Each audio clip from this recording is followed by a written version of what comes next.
Bien, bonsoir à chacune et à chacun d'entre vous. Avant d'entrer dans le contenu de mon séminaire, je souhaiterais revenir précisément sur le séminaire que je souhaite proposer cette année et de reprendre la présentation qui en a été faite à la rentrée de l'Université populaire de Caen.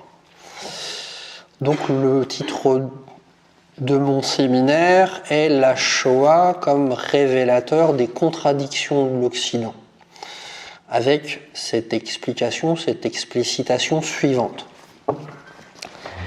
Comme toute civilisation, l'Occident se caractérise par un certain nombre de contradictions, ce que j'appelle des plis civilisationnels, dans ses structures et dans son mode de fonctionnement. Seulement, ce qui définit la civilisation moderne, c'est qu'elle ne pose plus les problèmes qu'elle ne sait pas résoudre définitivement, c'est-à-dire techniquement.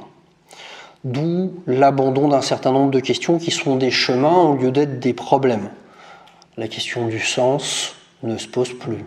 La question de l'homme ne se pose plus. La question de l'existence est totalement évacuée du discours public. Voire la question au bénéfice de la solution technologique dans le couple problème-solution et dans l'omniprésence de ce qu'on appelle aujourd'hui le protocole. Ainsi, tout se passe comme si la modernité considère le plus souvent que ces contradictions sont inexistantes, qu'elles sont l'objet d'un discours idéaliste, irréaliste, voire parfois extrémiste. Elle stigmatise le discours qui cherche à penser ce qu'elle ne peut pas résoudre. Parce que, vous le savez aussi bien que moi, le terme intellectuel est devenu une insulte devant le pragmatisme technique de la modernité. Pourtant, et c'est la question que j'aimerais poser durant ce séminaire de cette année, sur la session 2019-2020, une civilisation qui nie ses propres contradictions n'est-elle pas profondément fragilisée ? Donc la mise au jour de ce que j'appellerais les béances de l'Occident, de ces bégaiements, voire de ces dénégations, fera l'objet du colloque de cette année. Plus précisément, ce dévoilement a pour prisme la Shoah comme révélateur, fondement et inauguration d'une nouvelle civilisation. Donc c'est la raison pour laquelle je souhaitais vous parler aujourd'hui de la question du fondement du droit à partir de la Shoah. Dimanche 19 janvier, toujours 16h30, 18h30, repenser notre conception de la raison à partir de la Shoah. Enfin, samedi 14 mars, la chambre à gaz comme objet civilisationnel. Même horaire, 16h30, 18h30. Voilà, repris très brièvement, le contenu du programme de cette année. Alors, vous n'imaginez pas la difficulté pour un philosophe de publier sur la Shoah. Non pas seulement parce que c'est à la fois un thème brûlant et polémique, un thème qui semble ressasser, mais parce qu'en France, contrairement à ce qu'on peut penser de l'extérieur, on refuse bien souvent le débat d'idées, on refuse de donner la parole en amont, on censure sans le dire, on reste dans un quant à soi bien connu, dans un microcosme, souvent, il faut bien le dire, parisiano-parisien. Donc même les philosophes dits régionalistes sont souvent obligés de montrer patte blanche à Paris pour montrer leurs bobines et leurs idées et ainsi prouver qu'ils existent et qu'ils ont droit à l'existence d'intellectuels. Donc l'université populaire m'a donc permis de rendre public mes travaux de recherche et je suis désolé que mes précédentes conférences pourtant enregistrées n'aient jamais été mises en ligne de façon à pouvoir partager, à pouvoir reprendre, à pouvoir réentendre ce qui a été pensé, ce qui a été à l'œuvre durant chaque séance. Je pense par exemple à mon séminaire sur Shoah et Management, qui était quand même relativement stimulant. Donc c'est la raison pour laquelle j'enregistrerai cette conférence et je la mettrai en ligne. Je vous invite à vous abonner à ma chaîne YouTube intitulée École de la Shoah. Vous y trouverez d'ores et déjà quelques conférences et donc vous retrouverez d'ici quelques semaines la conférence d'aujourd'hui.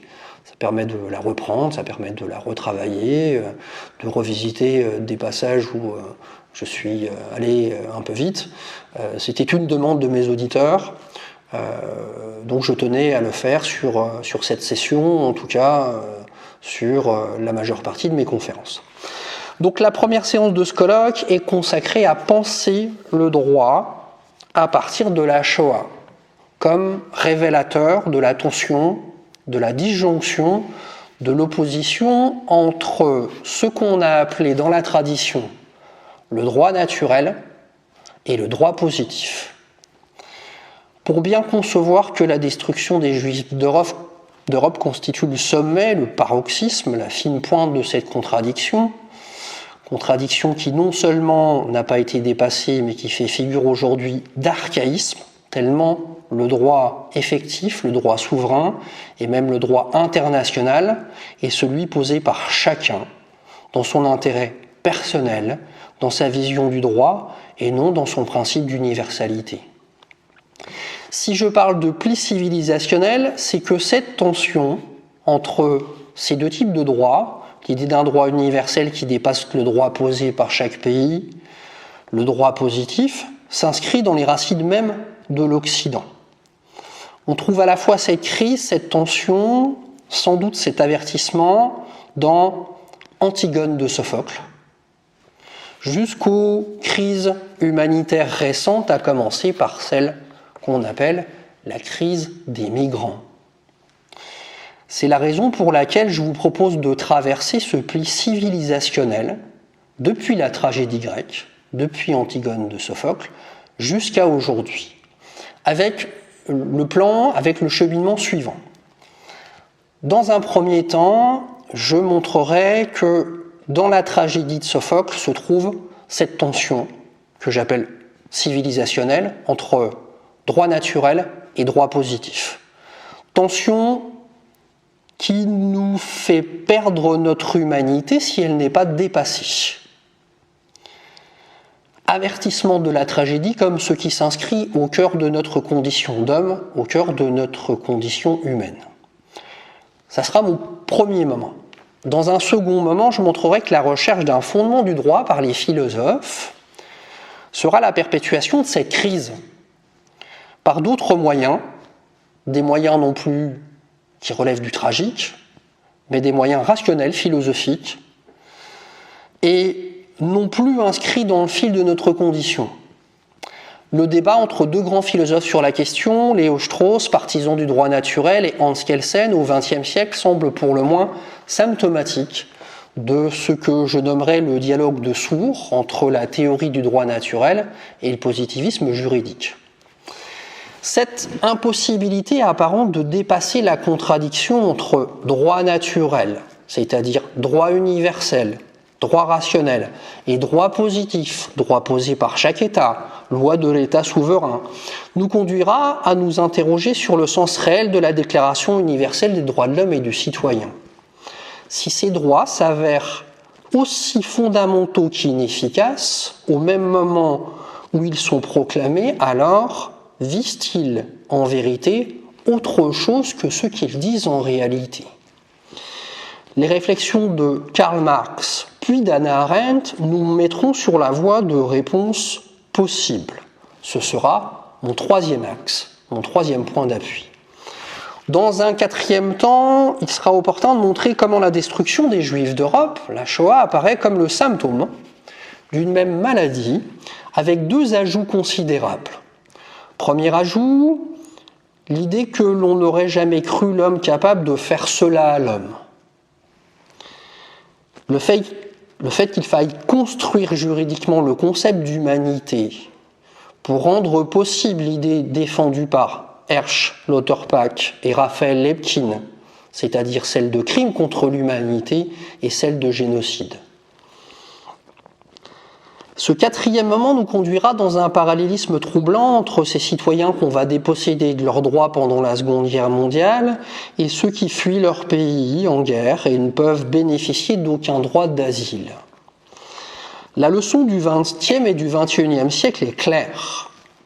Tout individu qui ne fait pas ou plus partie d'un État ne bénéficie d'aucun droit. Les notions de droit inaliénable, de droit naturel, de droit universel sont totalement vidées de leur contenu. On évoquera pour finir le concept de juste parmi les nations en prenant pour modèle la figure d'Aristide de Sousa Mendes comme contre-exemple de cet effondrement, comme révélation du pli que nous essayons de penser, comme révélateur d'un droit supérieur au droit posé par la souveraineté. Ce faisant, j'aimerais poser un certain nombre de problèmes, puisque je suis un philosophe. Que poursuit l'Occident qui a nié, me semble-t-il aujourd'hui, ce qui a constitué sa raison d'être, sa spécificité, son originalité, c'est-à-dire cette idée vertigineuse et banale qu'un droit doit être le même pour tout le monde, avec un principe d'universalité au fondement de ce droit. L'idée d'un droit irréductible lié à l'homme, à la vie humaine, ne semble plus aujourd'hui pensée, posée, comme le fondement du droit. Bien plus, tout se passe comme si ces droits inaliénables étaient purement et simplement obsolètes, dépassés. Au-delà d'une critique de l'efficacité et de l'effectivité des droits de l'homme, n'y a-t-il pas un projet caché, un projet acté, mais non nommé, à l'œuvre aujourd'hui, projet que l'on peut nommer biopolitique ou biopouvoir? Ce point sera le dernier moment de ma réflexion. Donc je vais donc commencer par mon premier point. Si je pense le droit comme un pli civilisationnel, c'est-à-dire qui structure notre civilisation, et une fois déplié, qui se dévoile dans ses ambiguïtés, voire dans ses contradictions, il faut que je parte de l'inauguration, si je puis dire, l'aurore de notre civilisation, la civilisation grecque. C'est la raison pour laquelle j'aimerais partir de la figure d'Antigone avec l'idée qu'elle défend, à savoir l'idée de droit naturel. L'idée de droit naturel stipule qu'il existe un droit supérieur au droit positif, au droit posé par la cité, par le pays. Ce droit naturel serait le principe même du droit. Il serait le fondement, la nature véritable du droit positif. Ce droit naturel renvoie, je l'ai dit en dernière instance, à ce qu'on appelle les droits inaliénables de l'humanité, qu'aucune société ne peut enlever à l'homme, et qui ne renvoie donc pas à des décisions juridiques, mais à ce qu'on appelle, par conséquent, le droit naturel. On retrouve ce raisonnement et cette tension entre droit naturel et droit positif dans la tragédie de Sophocle, Antigone. Permettez-moi, pour plus de clarté, d'en rappeler brièvement l'histoire. Antigone désire enterrer son frère, Polynice, mort à la bataille avec son autre frère, Ectéocle, contre l'avis du roi Créon. Polynice est en effet passé du côté de l'ennemi, ce qui, en principe, l'ostracise, c'est-à-dire lui retire tout droit lié à la cité grecque. Ici, retirer tout droit, c'est retirer l'accès à l'humanité, à celle de l'autre, ainsi qu'à sa propre humanité. Ce texte de Sophocle est beaucoup plus complexe et remarquable qu'il n'y paraît. Vous le savez peut-être, pour un grec, le critère de l'humanité est nécessairement public, c'est-à-dire dans le rapport à la cité. De sorte qu'au premier abord, il n'y a de droit qu'à l'intérieur de la cité. Le coup de force de Sophocle est de montrer qu'il peut exister un droit en dehors de la cité, dont on fait partie, et qui fonde pourtant l'humanité. Antigone parle d'un droit non écrit, d'un droit intangible et éternel, d'un droit lié à la vie et à la mort de l'individu, en somme, à son existence. Même si son frère Polynice est passé du côté de l'ennemi, celui-ci a le droit d'être enterré au lieu d'être déchiqueté par les animaux. Il a le droit de reposer en paix. Cette déclaration d'Antigone, vous la trouvez au début de la pièce, ligne 451 à 459. Je cite. Je ne croyais pas, certes, que les édits eussent tant de pouvoir qu'ils permissent à un mortel de violer les lois divines, lois non écrites, celles-là, mais intangibles. Ce n'est pas d'aujourd'hui ni d'hier, c'est depuis l'origine qu'elles sont en vigueur, et personne ne les a vues naître. Fin de citation. Antigone ici plaide donc pour une loi qui n'est pas écrite, mais qui exige qu'un homme ait une sépulture. Créon, le roi, invoque la loi de la cité et affirme que celui qui désobéira à la loi de la cité méritera la mort. Antigone plaide pour le droit naturel, Créon plaide pour le droit positif. Créon déclare, ligne 890 à 892, « Moi j'ai les mains pures à l'égard de cette jeune fille. Elle sera privée de la communion des vivants. » Fin de citation. Antigone paiera de sa vie l'affirmation de ce droit universel qui vaut pour tous les hommes. Cette tension, cette opposition radicale entre ces deux droits est donc tragique au sens le plus étymologique, et nous retrouvons cette tragédie à l'œuvre dans l'histoire humaine durant tout le XXe siècle et même ici et maintenant. L'approche universitaire et universaliste du texte indique clairement que le tort des deux parties, Antigone d'un côté, Créon de l'autre, est de revendiquer exclusivement un seul droit, droit naturel d'un côté, droit positif de l'autre. Cette affirmation est profondément juste, mais je ne vois pas en quoi elle résout un problème. Bien plus, elle fait comme si, une fois le problème identifié, il ne se posait plus. Cette approche donc universitaire et universaliste escamote à mon sens quelque peu la fin de la pièce, qui s'érige comme un avertissement.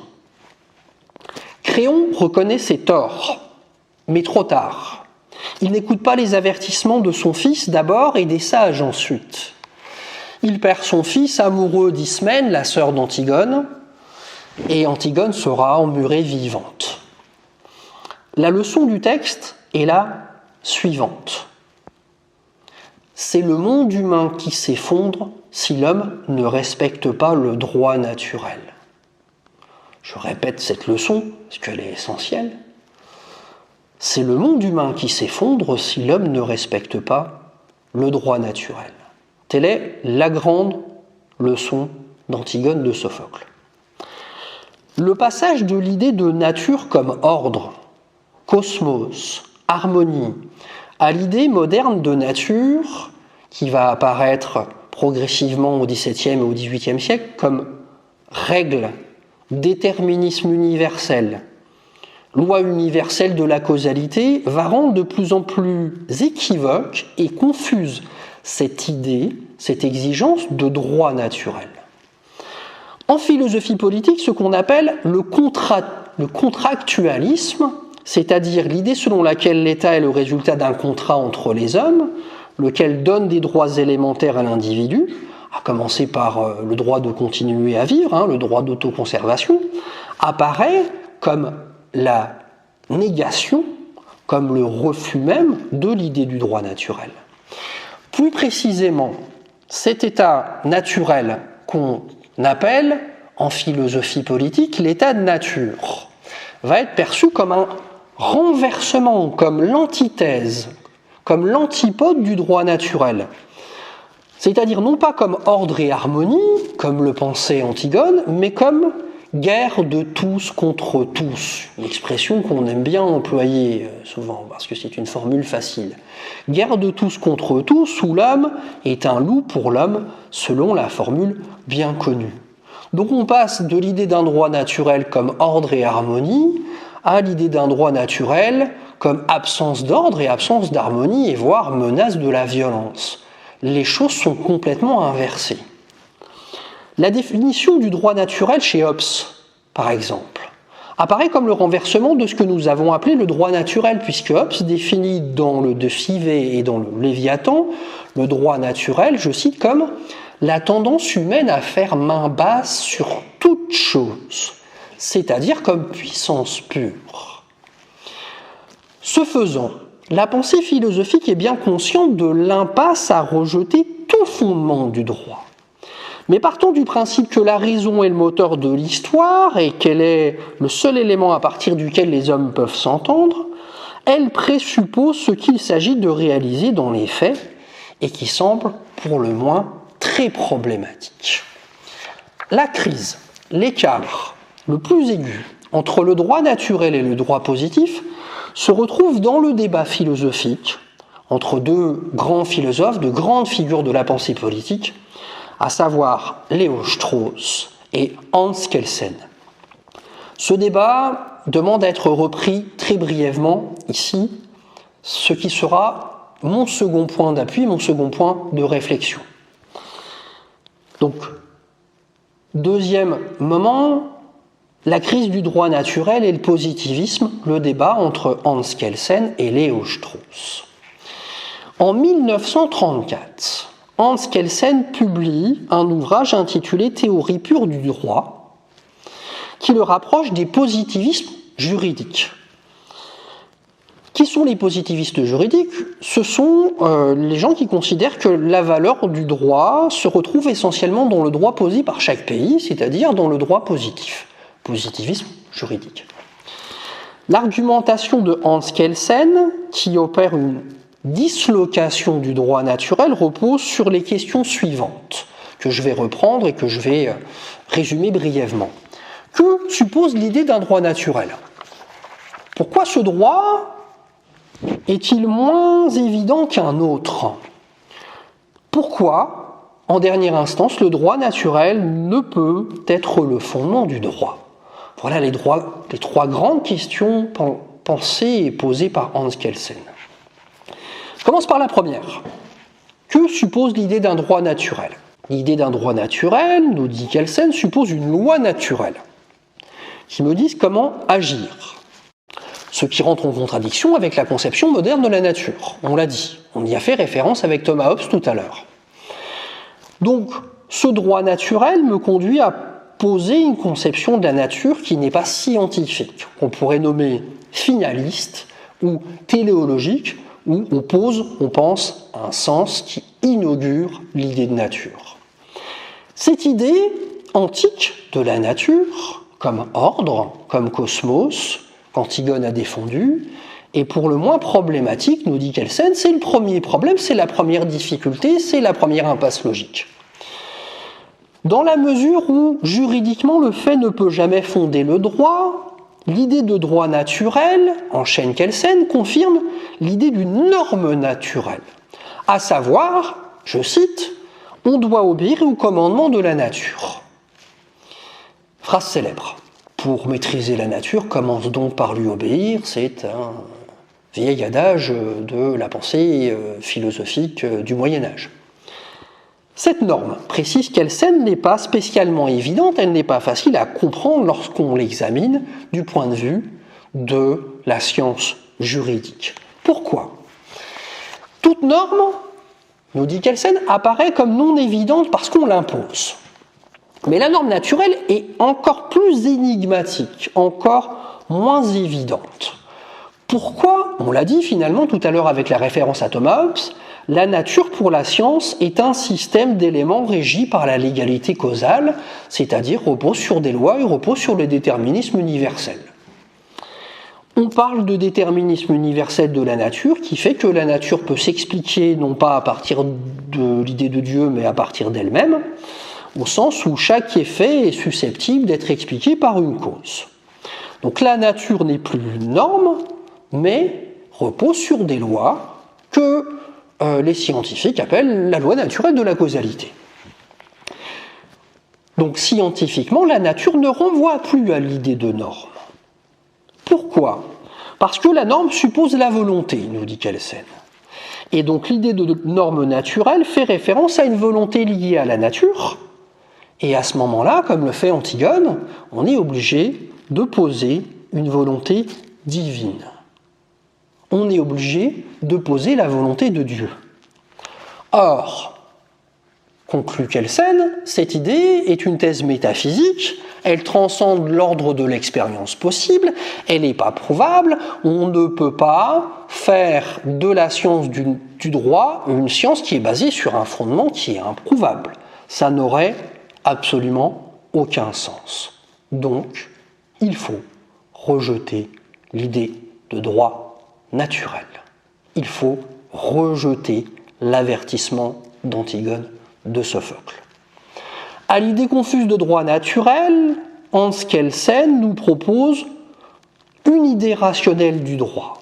Cette idée est rationnelle dans la mesure où elle est commandée par le principe d'universalité que j'ai évoqué tout à l'heure. La règle de droit doit être valable pour tous. Ainsi, puisque l'exigence du droit dépasse la conformité au droit existant, en prenant pour référence l'idée d'un droit entièrement légitime, l'idée d'un droit se confond avec celle de justice, qui est le passage dans les relations entre les hommes de la simple légalité à la véritable légitimité. On admettra dès lors que l'obligation légale puisse être contestée au nom du droit et de la justice. C'est ce que nous appelons aujourd'hui la désobéissance civile. Cependant, une fois qu'on a dit ça, on n'a absolument pas résolu le problème. On l'a même répété autrement.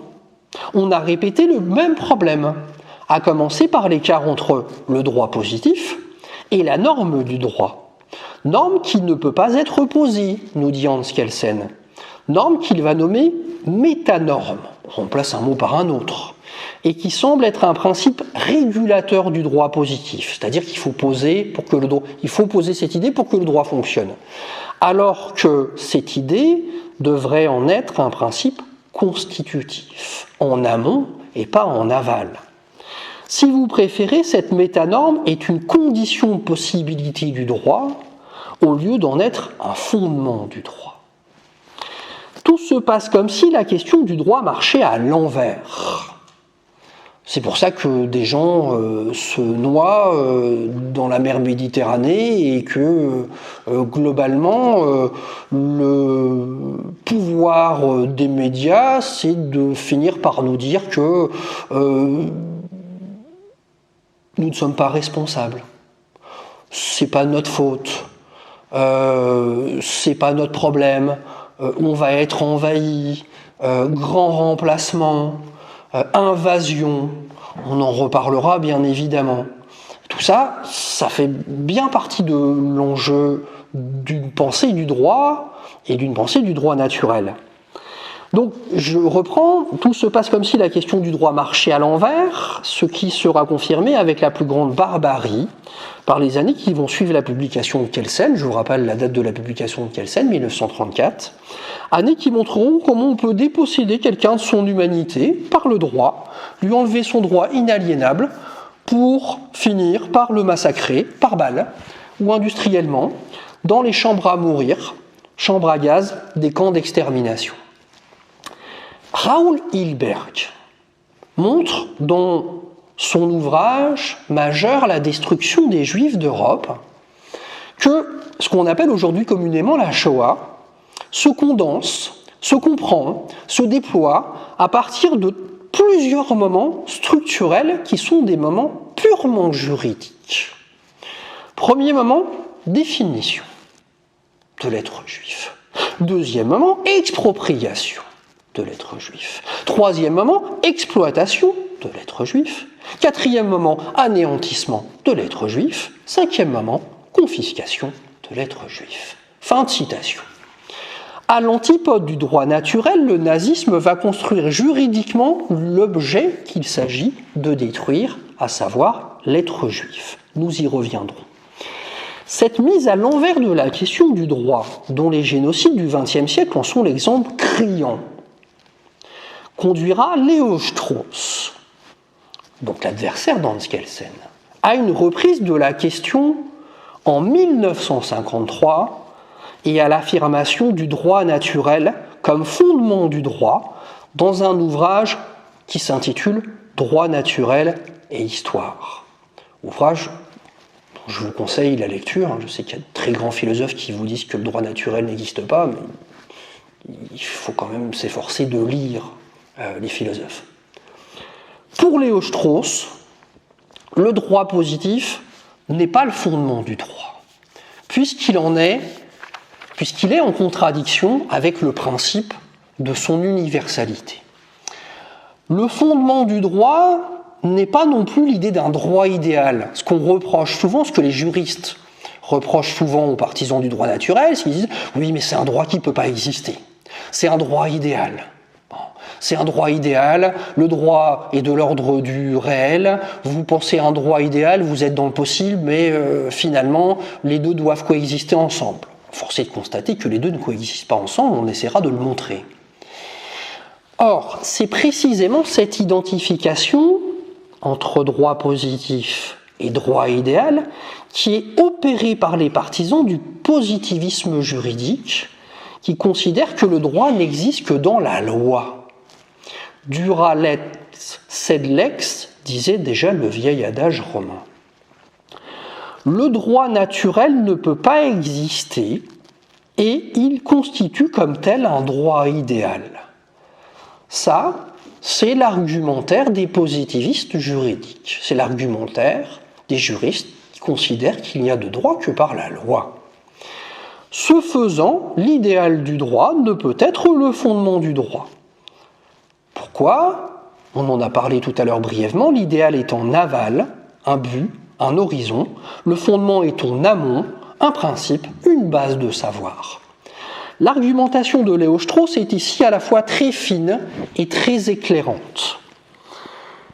Le fondement du droit n'est pas non plus l'idée d'un droit idéal. C'est ce qu'on disait tout à l'heure, parce que l'idée d'un droit idéal change avec la société.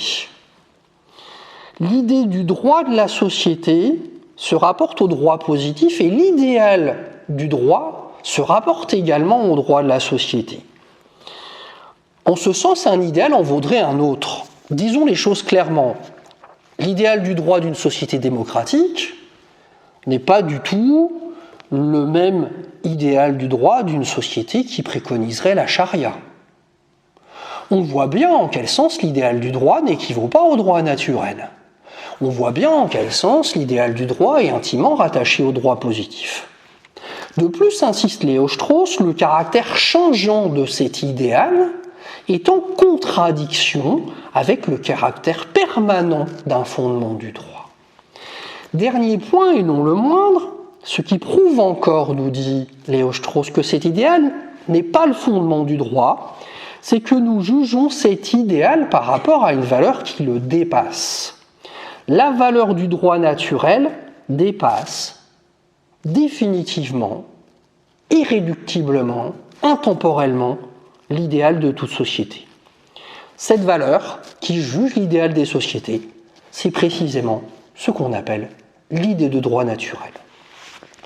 En outre, le fait que le droit naturel soit aussi discrédité au même moment où il est affirmé, et affirmé comme principe, fondement du droit, conduira des philosophes comme aussi différents que Karl Marx ou Hannah Arendt à s'interroger sur la nature du droit naturel, du droit inaliénable, lequel semble aussitôt désavoué au même moment où il est affirmé. C'est cet examen que je souhaiterais traverser brièvement. C'est le troisième moment de mon intervention. J'aimerais faire une remarque préalable qui s'inscrit au cœur de notre débat sur la question du droit. Il est à la fois évident et indubitable que les grands génocides du XXe siècle sont des génocides d'État. Cette idée est résumée avec force par le grand écrivain russe Varlam Chalamov, qui passa 22 ans de sa vie au goulag. Chalamov écrit dans un essai intitulé « De la vérité dans l'art », je cite, « L'extermination de l'homme par l'État, n'est-ce pas la question essentielle de notre temps, de notre morale, une question qui a marqué la psychologie de chaque famille ?» Fin de citation. La Déclaration universelle des droits de l'homme et du citoyen de 1789 1949 a essayé d'affirmer l'unité des droits naturels et des droits positifs. Cette unité est parfois vérifiée par les faits, si et seulement si chaque pays se définit par sa propre souveraineté et dès l'instant où je fais nécessairement partie d'un pays. Mais dès qu'on me refuse un droit positif, une nationalité par exemple, alors je me découvre en situation où je n'ai plus aucun droit. Les apatrides, les juifs, les tziganes durant la Seconde Guerre mondiale en sont des exemples édifiants. C'est ce point qui conduit à l'affirmation de l'inefficacité du droit légitime ou naturel par Hannah Arendt. La philosophe écrit dans son 3e volume sur les essais sur le totalitarisme, intitulé L'impérialisme en 1951, je cite « Comme les droits de l'homme avaient été déclarés inaliénables, irréductibles à et non déductibles de tout autre droit ou loi, il n'était pas nécessaire d'invoquer une quelconque autorité pour les établir. C'était naturel. L'homme lui-même était leur source aussi bien que leur but suprême. Aucune loi spéciale en outre n'était jugée nécessaire pour protéger ces droits puisque toutes les lois étaient supposées en découler. On a bien un fondement du droit. Autrement dit, à peine l'homme venait-il d'apparaître comme un être complètement émancipé et autonome, portant sa dignité en lui-même, sans référence à un quelconque plus vaste et global, qu'il disparaissait aussitôt pour devenir membre d'un peuple. Fin de citation.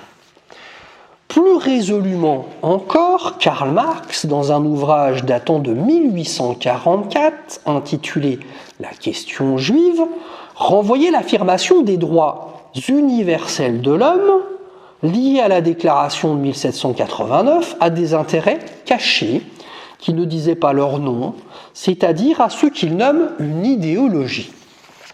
Pour Marx, l'homme prétendument distinct du citoyen est en fait, je cite, le membre de la société bourgeoise, et il faut entendre par là l'individu replié sur lui-même, sur son intérêt privé, son bon plaisir privé, et séparé de la communauté. Fin de citation.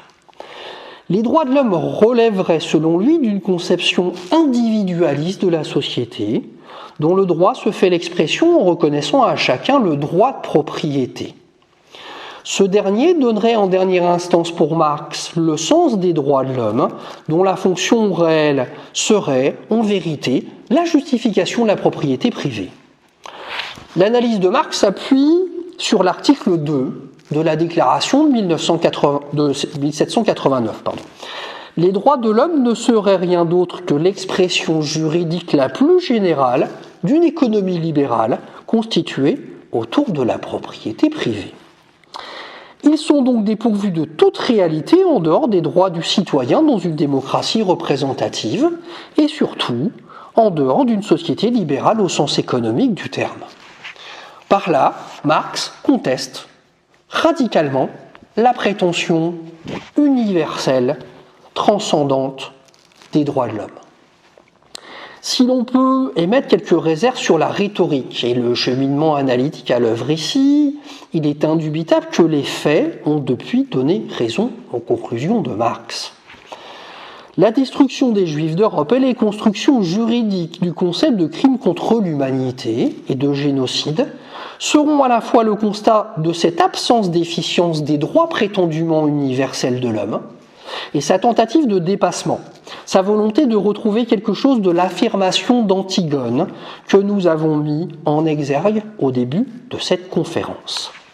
J'en arrive donc à mon 4e point, la question de la Shoah et la construction des concepts de crime contre l'humanité et de génocide. Nous l'avons souvent rappelé lors de nos conférences sur la Shoah, plus de 400 lois viennent restreindre les droits des Juifs de 1933 à 1938.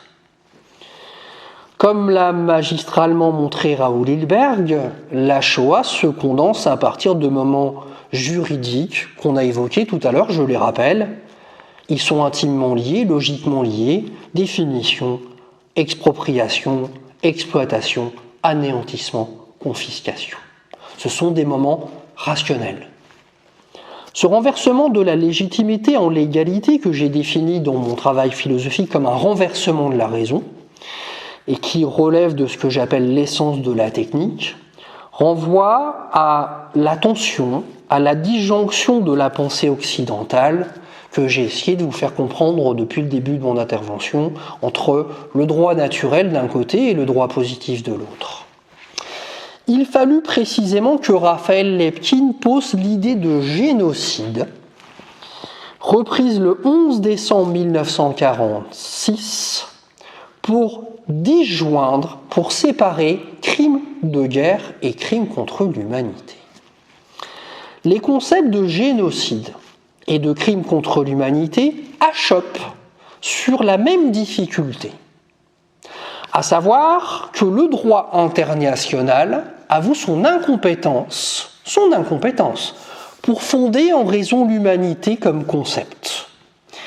Et ce droit international demande à la pensée philosophique de se déterminer comme fondement.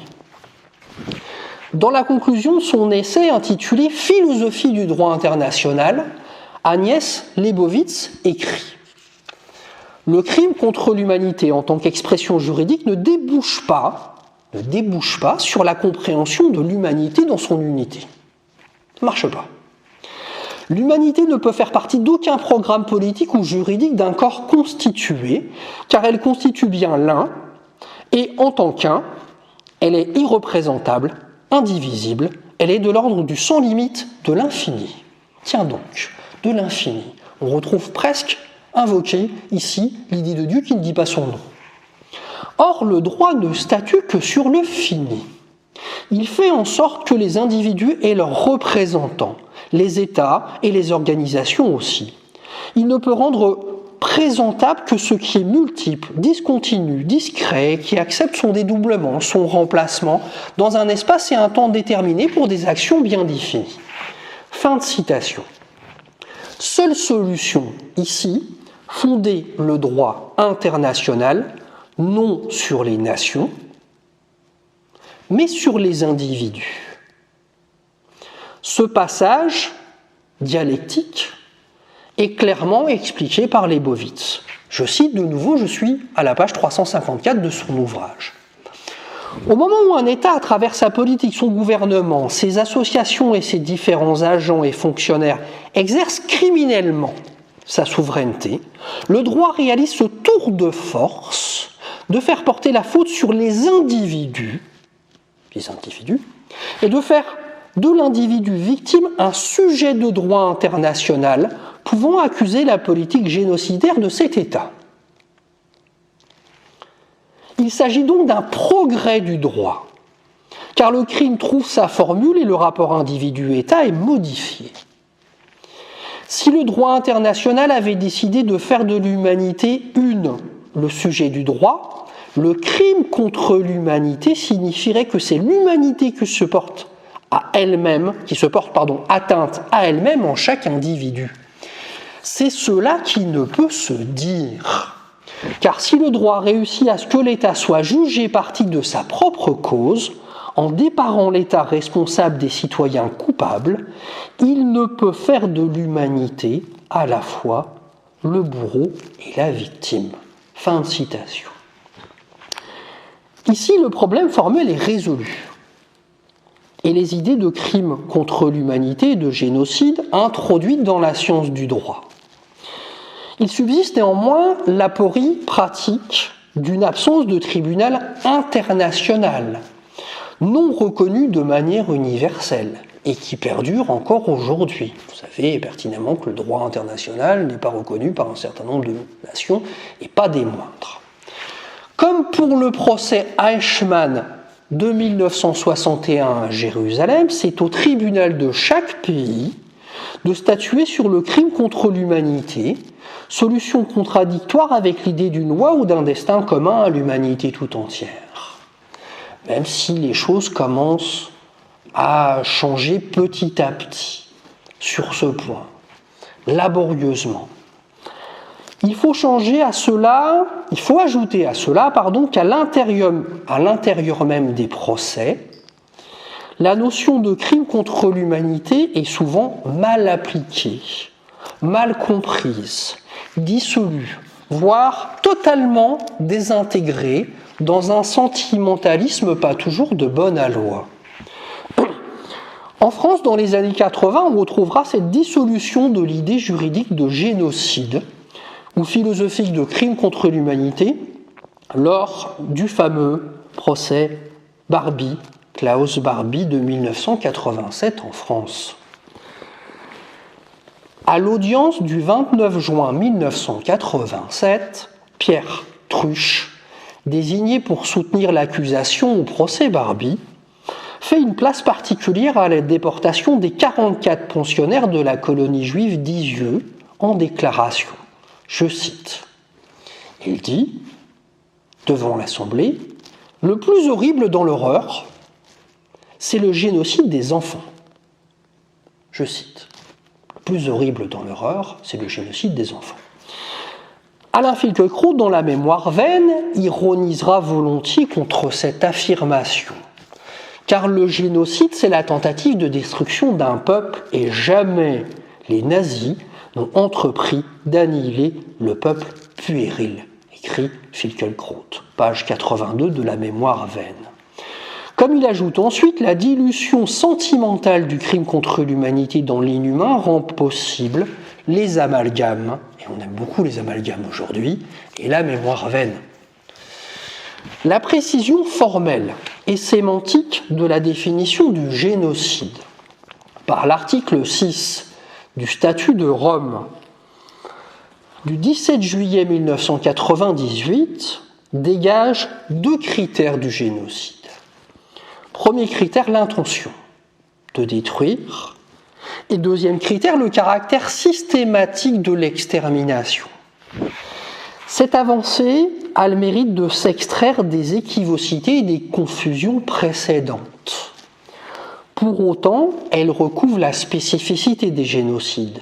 Elle rend possible le droit, sans escamoter une réalité historique qu'elle n'entend pas intégrer dans son champ formel. On pourrait dire, pour conclure ce moment, que l'idée d'humanité est une idée moderne et qu'elle est l'émergence d'un problème que l'Occident n'a pas réussi à intégrer comme principe même du rapport à la justice des États. La Shoah est un tel pli civilisationnel qu'elle permet de rendre compte des tensions qui inaugurent notre civilisation, à commencer par la question du droit. La question de ce qu'on appelle aujourd'hui la crise des migrants renouvellera la pertinence de cette appellation de pli civilisationnel pour le droit. J'en arrive à mon cinquième moment, la crise des migrants et la construction du concept de biopolitique ou de biopouvoir que j'essaierai d'expliquer. Le 4 septembre 2015, l'Europe découvre la photo du petit Aylan Kurdi, 3 ans, retrouvé mort sur une plage de Bodrum en Turquie, plage balnéaire bien connue du vacancier qui aime à se prélasser. Le journal The Independent fait sa une et écrit « Si ces images extraordinairement fortes d'un enfant syrien rejeté sur une plage ne modifient pas l'attitude de l'Europe vis-à-vis des réfugiés, qu'est-ce qui le fera ?» Mais très vite, on passe de l'émotion, de l'identification, à celle de la peur, de l'envahissement. Le 2 décembre 2015, 3 mois après, le groupe Daesh lance une fatwa contre les professeurs de l'école publique et demande aux musulmans de France de retirer leurs enfants des écoles publiques. Simultanément, Daesh prévient également, vous pourrez vérifier la véracité de ces informations, qu'ils vont faire en sorte de multiplier le djihad. Pourquoi faire ?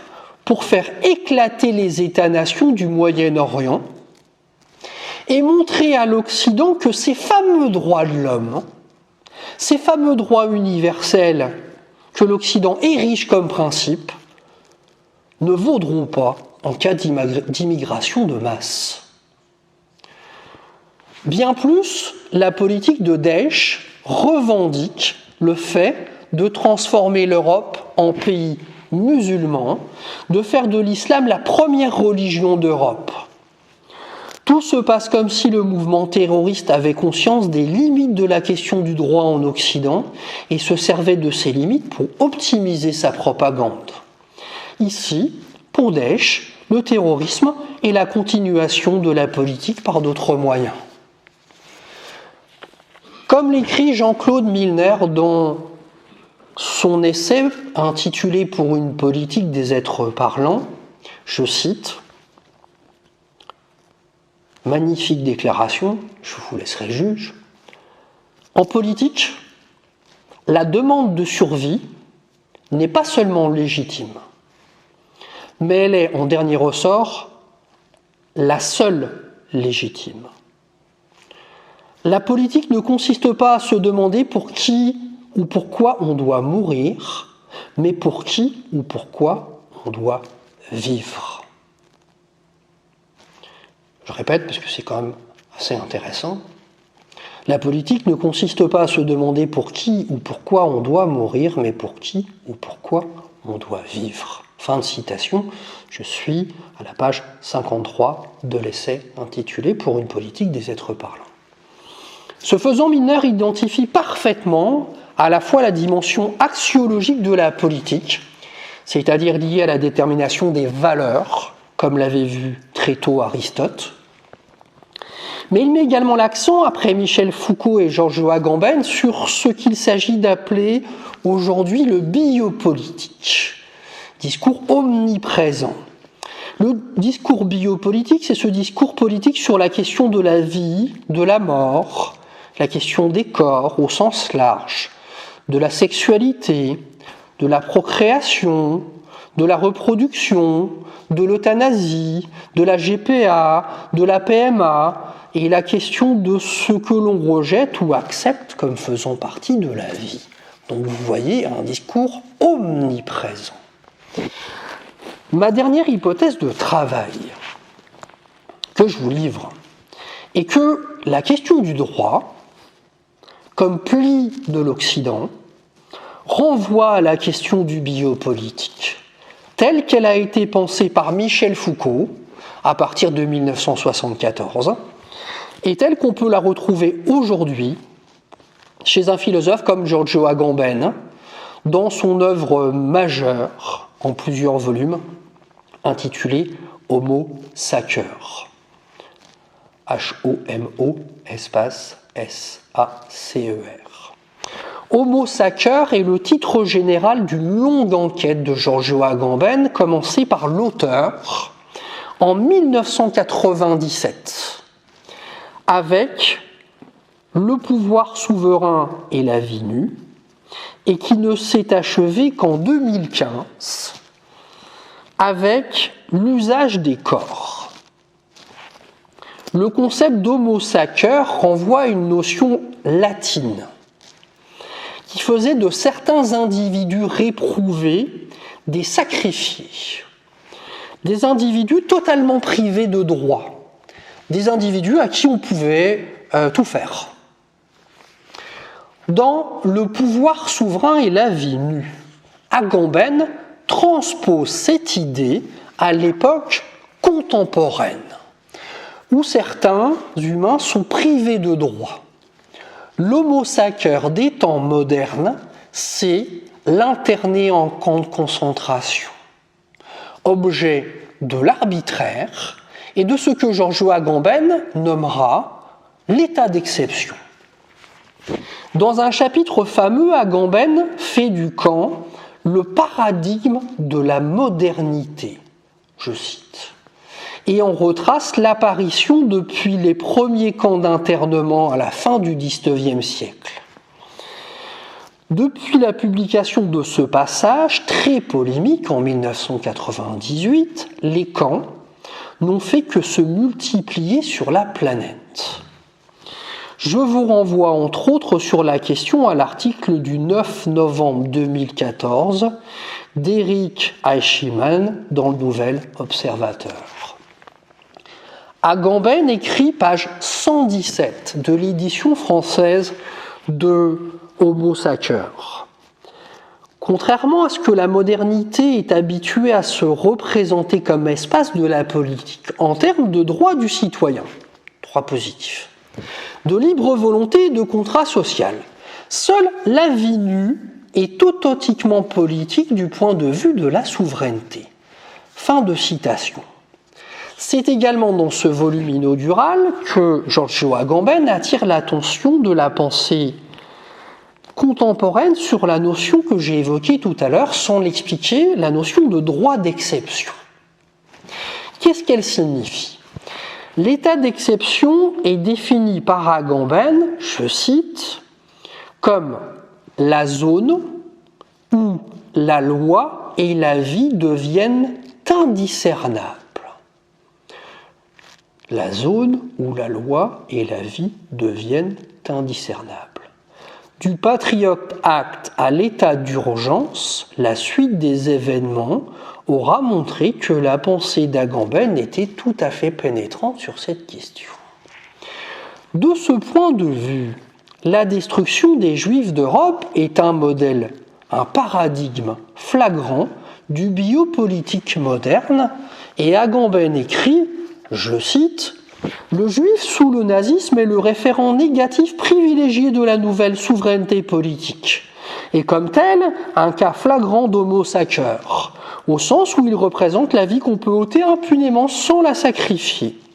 Les juifs ne furent pas exterminés au cours d'un holocauste délirant et démesuré, mais littéralement, selon les mots même de Hitler, comme des poux, c'est-à-dire en tant que vie nue. La dimension dans laquelle l'extermination a eu lieu n'est ni la religion, ni le droit, mais la biopolitique. » Fin de citation.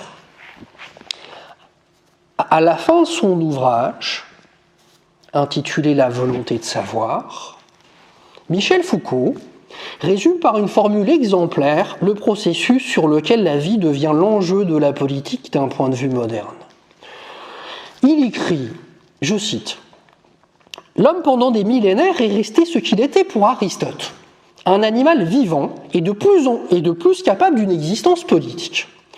L'homme moderne est un animal dans la politique duquel sa vie d'être vivant est en question. » Duquel sa vie d'être vivant est en question.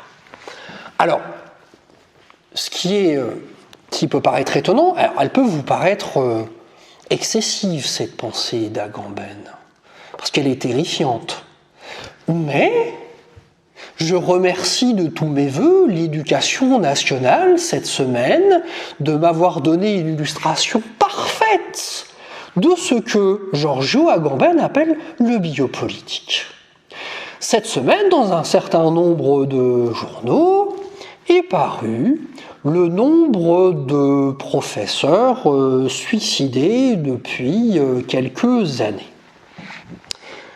Le ministère de l'Éducation nationale a décidé, en s'inspirant de ce qui se faisait dans le privé, de créer, je cite, un comité d'hygiène et de sécurité contre le suicide des professeurs. Autrement dit, le suicide des professeurs constitue une question prophylactique. Relève de l'hygiénisme, relève d'une question purement technique. Merci, c'est ce qu'on appelle le biopouvoir et le biopolitique. Merci, c'est ce que j'appelle dans mes essais le paradigme à Auschwitz. L'idée selon laquelle tout problème engendre une solution définitive, donc technique. La semaine dernière, le président de la République est venu dans ma ville, à Rouen. Certains habitants se sont plaints, se sont sentis délaissés, ont affirmé un manque d'amour qu'il faudrait aussi analyser psychanalytiquement. Et notre cher président a dit qu'il faudrait sans doute améliorer les protocoles. C'est le mot protocole qui dit tout ici. Donc vous voyez que on a bien un pli civilisationnel, qu'aujourd'hui on a tendance à le nier, à le recouvrir autour d'une organisation qui est omniprésente aujourd'hui, particulièrement dans les débats sociétaux, pas seulement au niveau de la mort, mais aussi au niveau de la vie. Et on vous prend en otage sur le débat sur la PMA ou sur la GPA, parce qu'on va vous dire non mais en fait tout est une question de progrès, tout est une question de civilisation, mais en fait on ne vous parle jamais du statut de la technique dans ce processus-là. On fait comme si la technique était neutre. On fait comme si la technique était un moyen au service d'une fin et que en fait c'est la manière dont on s'en sert qui est bonne ou mauvaise. Non.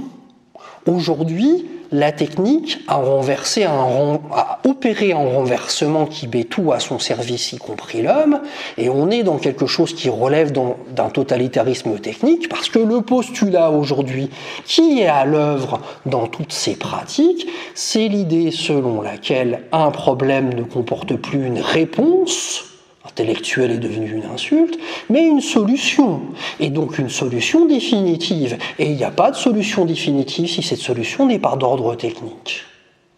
On voit bien ici pourquoi il faut faire comme si le droit était uniquement une affaire de culture, et puis une affaire de nature. Agamben insiste. Si les réfugiés représentent un élément si inquiétant dans l'organisation de l'État-nation moderne, c'est avant tout parce qu'en brisant la continuité entre l'homme et le citoyen, droit naturel, droit positif, entre naissance et nationalité, ils remettent en cause la fiction originaire de la souveraineté moderne. En exposant en pleine lumière l'écart entre la naissance et la nation, le réfugié fait apparaître un court instant sur la scène politique cette vie nue qui constitue le présupposé secret. L'essentiel est que lorsque les réfugiés ne représentent plus des cas individuels mais un phénomène de masse, malgré l'invocation solennelle, la main sur le cœur, chevillée au corps, des droits sacrés et inaliénables de l'homme, les organismes aussi bien que les États se sont révélés parfaitement incapables non seulement de résoudre le problème, mais aussi tout simplement de l'affronter de manière adéquate. La séparation de plus en plus criante entre l'humanitaire et le politique, à laquelle nous assistons aujourd'hui, représente la phase extrême de la séparation entre les droits de l'homme et le droit du citoyen. On comprendra avec Agamben que la vie et la mort ne sont pas proprement des concepts scientifiques, mais des concepts politiques qui, comme tels, n'acquièrent une signification précise qu'à travers une décision, et pas un protocole. Il est remarquable que le concept de vie n'est jamais défini par les sciences de la vie et de la nature, et que le concept de mort n'est pas un concept épistémologiquement fermé, qui n'a comme limite irréversible aujourd'hui que la notion de mort cérébrale. Dans Homo sacer, ce qui reste d'Auschwitz, Jean-Joël Agamben a un chapitre absolument lumineux sur cette question. De l'euthanasie en passant par la gestation pour autrui et la procréation médicalement assistée, le sens de ces soi-disant progrès serait celui du biopouvoir ou biopolitique. Et encore, je ne vous parle pas de tous ces conférenciers qui vous vantent le transhumanisme, le post-humanisme, la libération de l'humanité par la technique, la transfiguration de l'homme par de nouveaux pouvoirs. Si nous avons tenté de révéler ce qui était caché au cœur de ce pli civilisationnel qui est la question du droit, il n'en reste pas moins que notre exigence d'un droit supérieur au droit des nations n'est pas tout à fait mort, n'est pas éteinte, et que son étincelle, sa flamme, subsiste à partir de la figure du juste parmi les nations. Tel sera le dernier point de mon intervention. Le concept de juste parmi les nations se trouve dans le traité Baba Batra du Talmud, en 15b. On connaît sa version simplifiée grâce au succès du film de Steven Spielberg, La liste de Schindler, qui reprend cette fameuse formule « Qui sauve un homme sauve l'humanité entière ». En 1953, l'État d'Israël reprendra cette idée lors de l'inauguration du mémorial Yad Vashem à Jérusalem pour honorer la mémoire de ceux qui ont aidé, cachés des Juifs pendant la Seconde Guerre mondiale au péril de leur vie et sans contrepartie financière. Je voudrais revenir brièvement sur ce concept de juste en évoquant une figure assez méconnue en France, injustement méconnue à mon sens, à savoir la figure d'Aristide de Sousa Mendes. Qui est Aristide de Sousa Mendes ? C'est un diplomate portugais en poste à Bordeaux lors de la débâcle française de 1940. Aristide de Sousa Mendes refuse de suivre les ordres de son gouvernement, du dictateur portugais Salazar, qui bloque, par une ordonnance, l'accès aux frontières de son pays. Cette décision est lourde.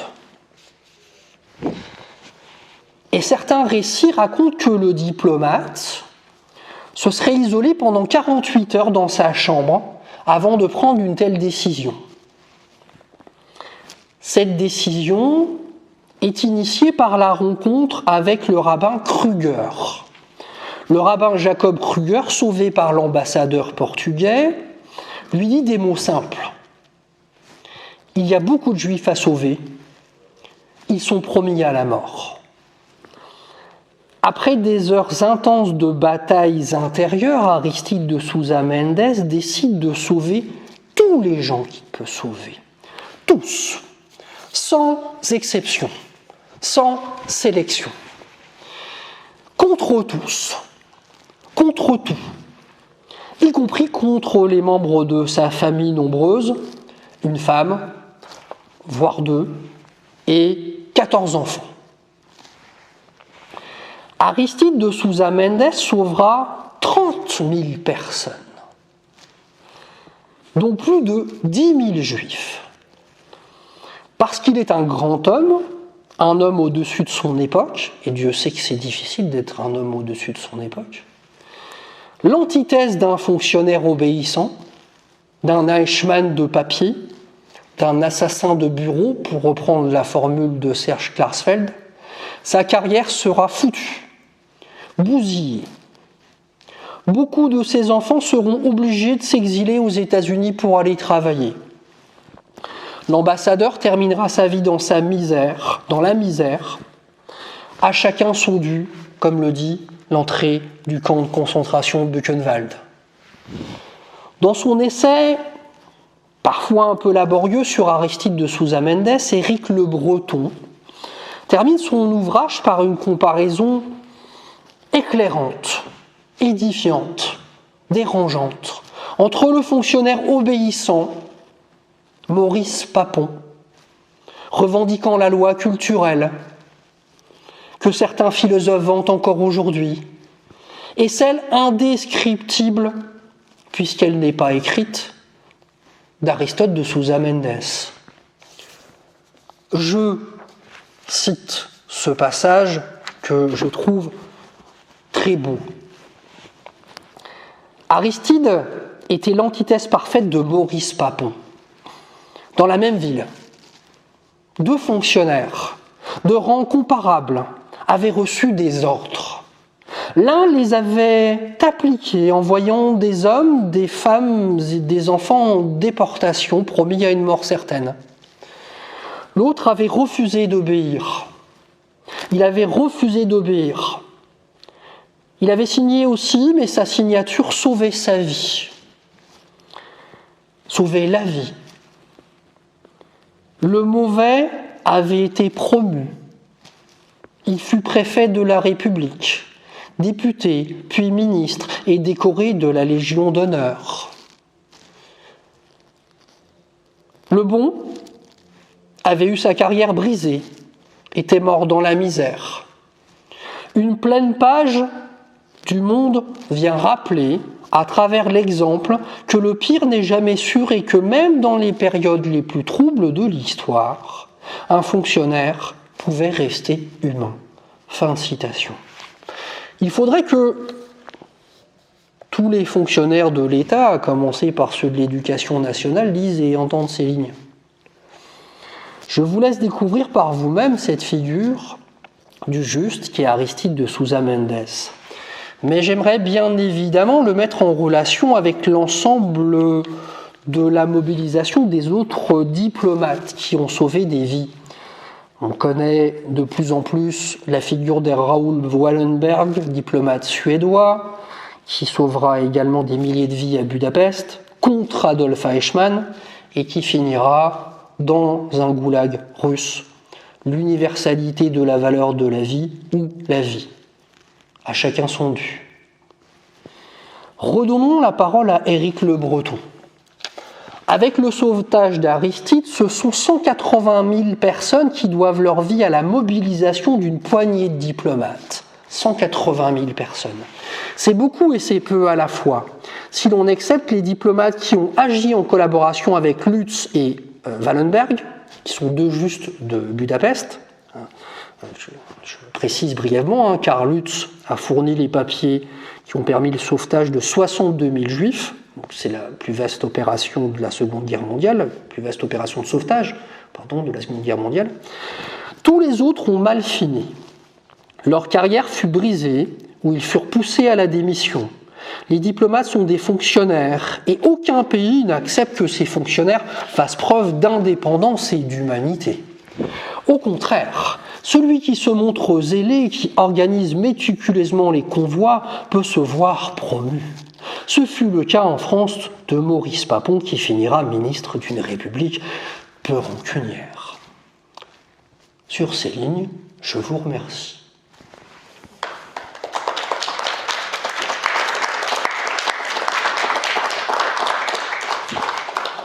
Une petite bibliographie par ordre de citation, parce qu'on a quand même, quand on essaye de déplier un pli, pour faire voir que la contradiction, elle apparaît dès le début de la civilisation et qu'elle perdure aujourd'hui, avec plus de virulence, on a quand même quelques citations à donner.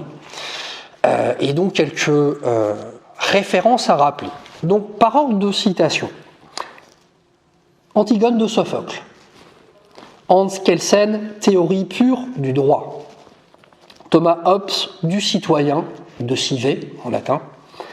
Léviathan. Raoul Hilberg, la destruction des Juifs d'Europe. Varlam Chalamov, de la vérité en art.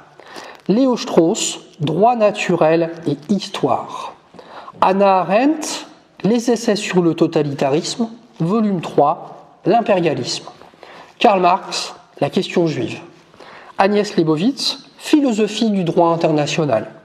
Alain Finkielkraut, la mémoire vaine. Jean-Claude Milner, pour une politique des êtres parlants. Michel Foucault, la volonté de savoir. Georges Agamben, Homo sacer. Éric Le Breton, Divisa pour la vie. Je vous donne la parole, je ne sais pas si on a un micro. Voilà, j'ai essayé d'aller un petit peu vite pour vous donner la parole. Si vous avez des questions, il nous reste une petite demi-heure presque, hein, donc n'hésitez pas à la prendre. En général, on fait 1 heure. Bon, j'ai un petit peu débordé, j'ai fait 1h30. Mais encore une fois, révéler et mettre en valeur un pli civilisationnel, ça demande pas mal de temps. Donc je suis désolé si ça vous a paru un petit peu excessif dans le temps d'intervention. Avez-vous des questions ou des points sur lesquels vous souhaiteriez que je revienne brièvement ou plus longuement?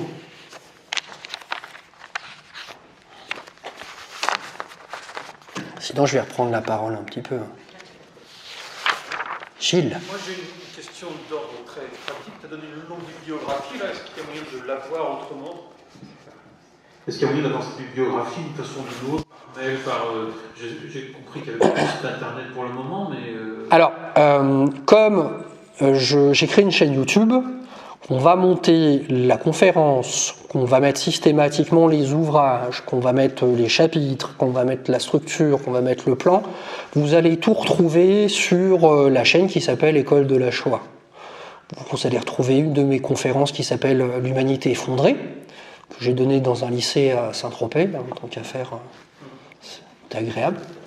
Et vous retrouverez également une de mes conférences qui s'intitule La Shoah comme principe philosophique, que j'avais donnée à Paris grâce à l'invitation de Myriam, qui a fait partie de Myriam Ilouz, qui a fait partie de l'Université populaire de Caen et qui s'est retirée l'année dernière. Donc ce sont déjà 2 conférences que vous pouvez consulter. Vous verrez que parfois il y a des références que je retraverse, mais la conférence sur Shoah et droit, je ne l'avais jamais donnée. Donc effectivement, tout ça, ça apparaîtra en détail. Je vous demande juste, comme nous ne sommes pas des techniciens professionnels, vous avez compris toute la sympathie que je pouvais avoir envers la question technique, je vous demande juste de laisser un petit peu de temps, peut-être un mois et demi. Donc si vous êtes particulièrement avide et impatient, de toute façon il y a le courriel qui s'intitule aussi école de la Shoah gmail.com, que vous trouvez sur mon site internet, où là je peux vous envoyer une bibliographie.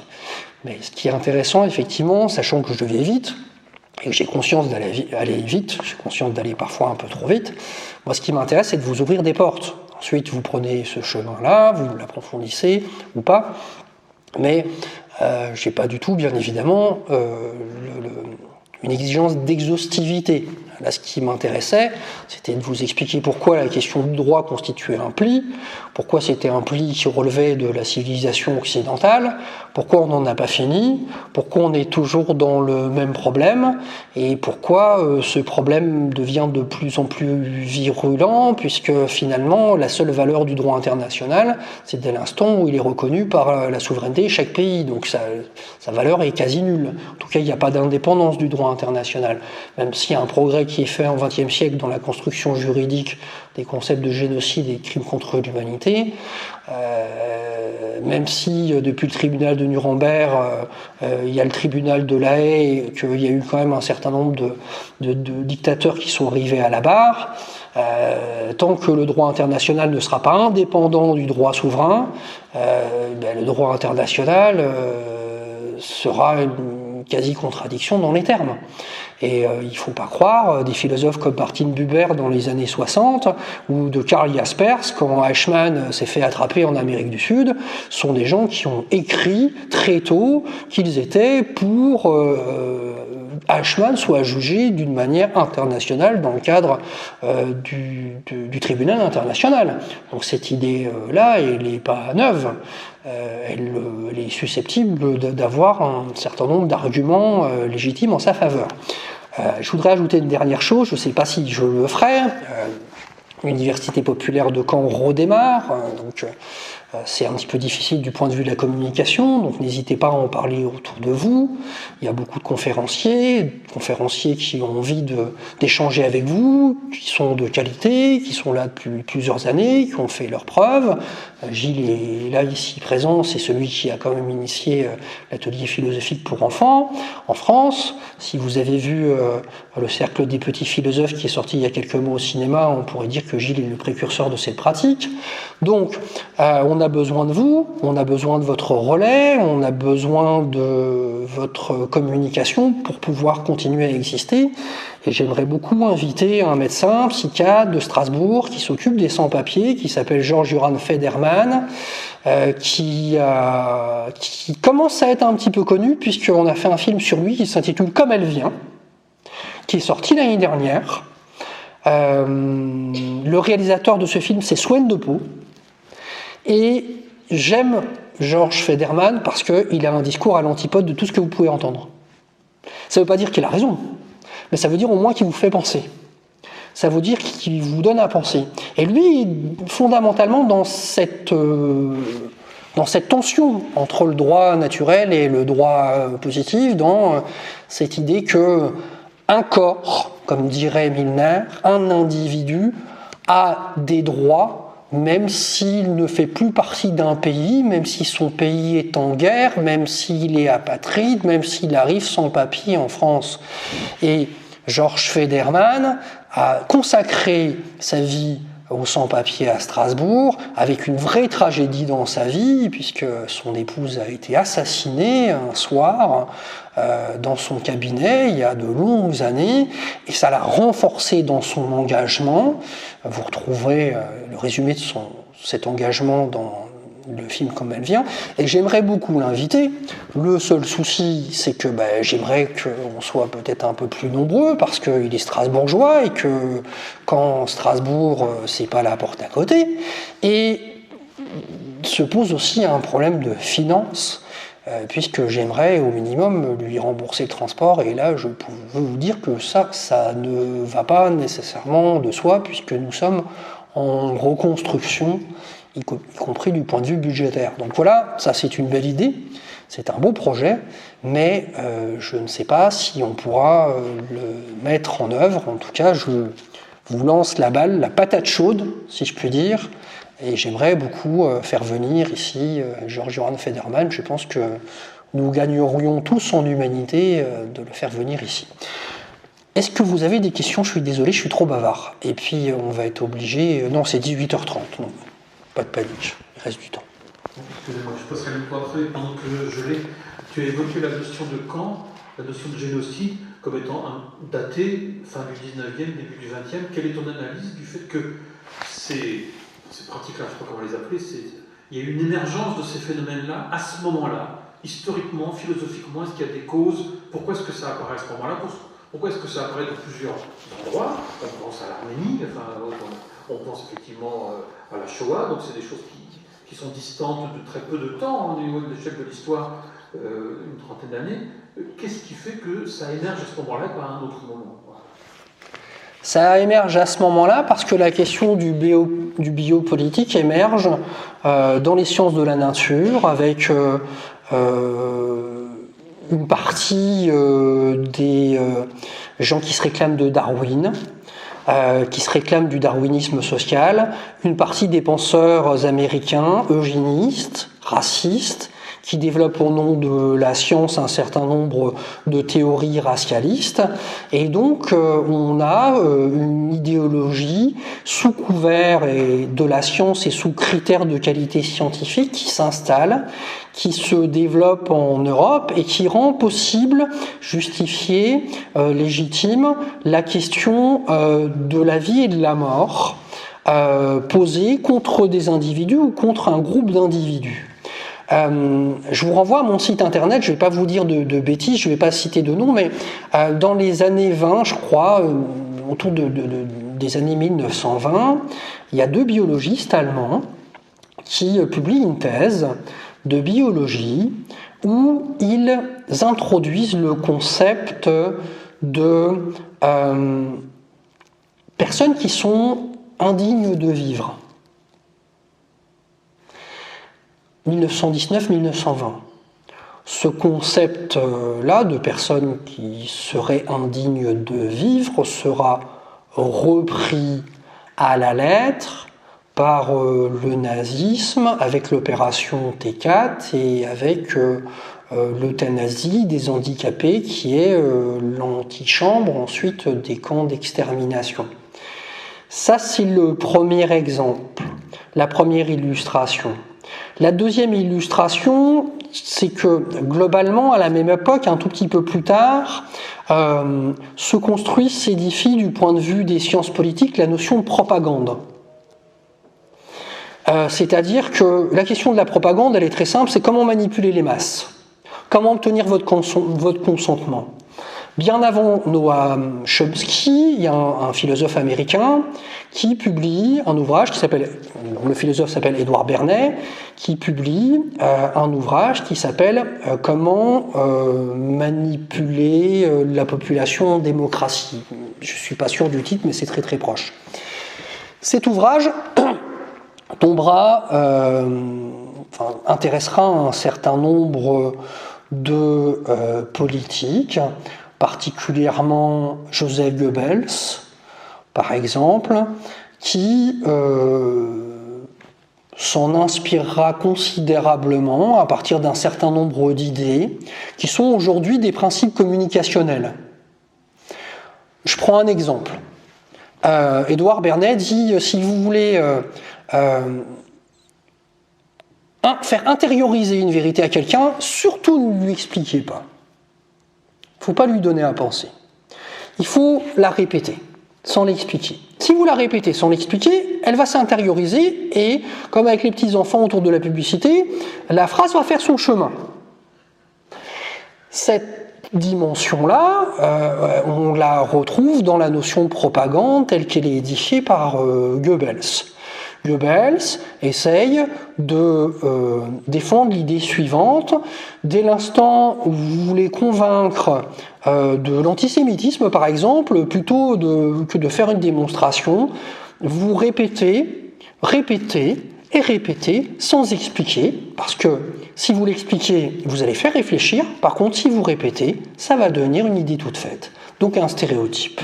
Donc elle va rentrer dans les mœurs.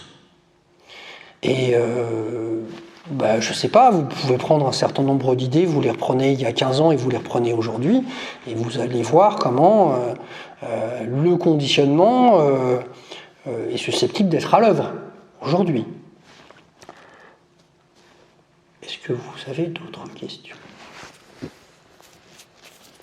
Donc ta question est judicieuse parce que c'est vraiment là où la question du pouvoir politique comme déterminant le critère de qualité et le critère de vie et de mort devient central dans la science moderne, dans un certain mouvement scientifique et dans, on va dire, l'eugénisme et le racisme du 19e et du 20e siècle. Et là où on commet souvent une erreur, c'est que le nazisme n'arrive pas à partir de rien.